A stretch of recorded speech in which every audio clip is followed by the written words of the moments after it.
Жаратканга жалбар дуа кылардан башка эч бир айлам деле жок. Аллахым, ыйык жума күнүндө өзүңдүн үйүңө келип, жалбарып өзүңдөн суранарым, элимди, жеримди, мекенимдин жерин, элин, абасын, суусун, аксакалдарын, карыяларын, энелерди, апаларды өзүңө тапшырдым. Аллахым, жаштар жигиттерин, кыздарын сага тапшырдым.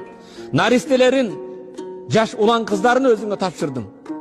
Аллахым, мекенимди асмандан жерден келген апаттардан сактагын я Раббал аламин.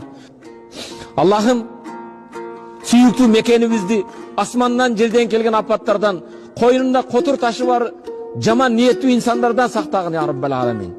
Аллахым, элибизди бөлүнүп жарылуудан сактагын. Аллахым, бизге ак жолду ак көрсөтүп, ак жолдо жүрүү насип эткин. Арам жолду арам көрсөтүп, арам жолдон, арам ниеттүүлөрдөн алыс кылгын я Раббал аламин.